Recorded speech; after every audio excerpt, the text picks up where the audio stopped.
We are back with a inbox review, and this time it's the Albatros D.V Weekend Edition in 1/48 scale from Eduard. And so starting with the instructions, it's typical stuff as far as the Weekend Edition is concerned. So you've got a small instruction sheet, and paint callouts are now for Mr. Hobby Aqueous, Mr. Colour Lacquer, and Mission Model Paints as well. So you've got a nice rundown of all of those. And they are now calling out the new super metallic range of Mr. Hobby Colour Guns paints as well, so that's nice. Eduard are keeping up to date with everything. Now again, we've seen Eduard instructions a lot, so we won't dwell on it, but every part has a paint call out. It's very clear instructions as to showing you where each bit goes. This is a fully plastic kit, so there's no etched metal in this, being a weekend edition. So we just run on through there. You can see what we get. We get a nice full cockpit, plenty of sidewall detail, a full engine at the front there. And then all of a sudden we're pretty quick to get the fuselage halves together, tailplane structure all comes together, and the lower wing goes on at the same time. Then the upper wing goes on, and we've got very minimal struts here. So you've got two sort of semi struts and cabane struts, and then we've got just a set of struts on the end there as well. So that should be relatively straightforward and give you quite a nice strong join. Well, that's the hope anyway. Then we've got a few smaller extra parts here coming off the engine. So we've got an exhaust stack and a fuel pipe coming in from the top of the wing, and then the undercarriage goes on there. It's all very straightforward, very simple. That's why I've got this kit. I wanted it to be a relatively sort of straightforward, quick build when I want to have a go at something. And then we've just got a few small extra bits going on there. So you've got two small, I don't know what you'd call them. They're the parts where the rigging for the rudder, for the elevator attaches, but I can't think what they're called at the minute. But you do get those supplied in plastic, and then you can just rig back into the hole that's in the bottom of the fuselage. Similar for the top as well. And then we've got a small rigging diagram, which there is quite a bit going on there. There's probably, what's that, about 6 or 7 points of rigging there, maybe even 10. On both sides, but that's all you get. I mean, you can work out from where it's going there, but it could be done with being a little clearer, I suppose. Then we've got two marking options in this one. So the first one is this quite colourful scheme. I must admit, they're both colourful. Like I said in the weekly show, that I'm not sure which one to pick. I think I've decided it would be the red and blue one. But so we've got marking option A, and this is flown by Richard Dielscher, would that be pronounced?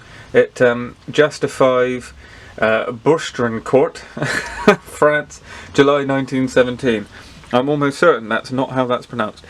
During his year-long tenure in April 1917, he shot down 3 enemy aircraft. The pilot's personal marking was a 6-point star painted on the green stripe surrounding the fuselage. So that's what you've got there. That's supplied as a wood decal, and that's his specific emblem. So that's a nice touch. The purple in the top wing is nice as well. And then we got this one, which I think is probably the one I'd go for. It looks like it'd be quite a nice clean finish and quite stark with the blue and the red.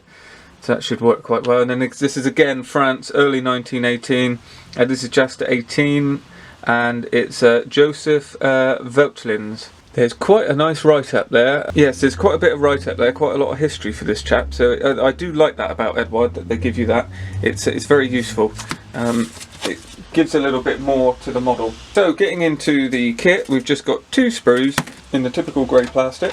The first one caters for the main parts of the aircraft. So you've got the fuselage halves, both upper and lower wings, the tailplane section, engine, propeller, exhaust, and we even get given a pilot here. Now this is showing its age, I guess, compared to brand new Eduard kits.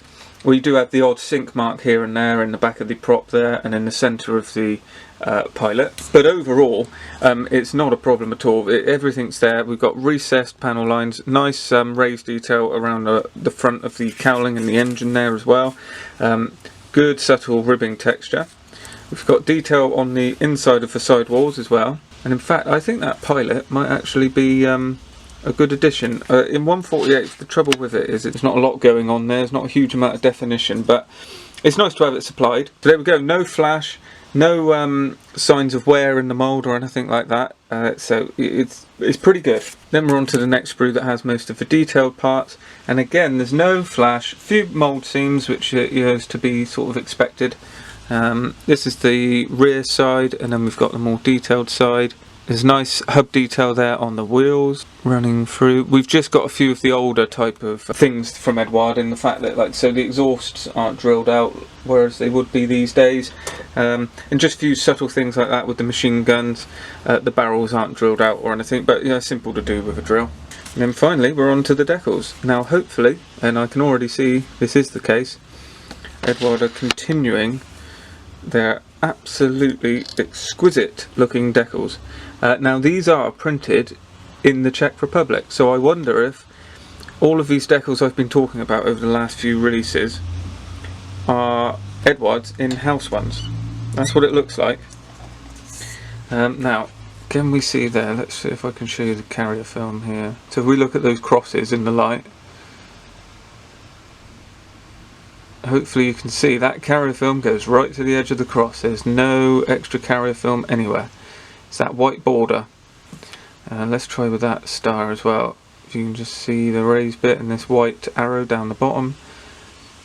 It is just cut right in.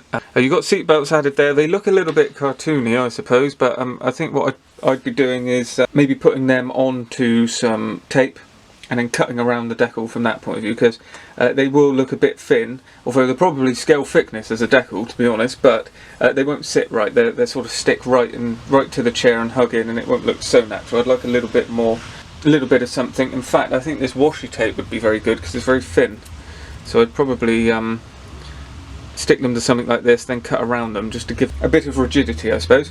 We've got some nice dials there for the instrument panel, which is I think a must on these kits.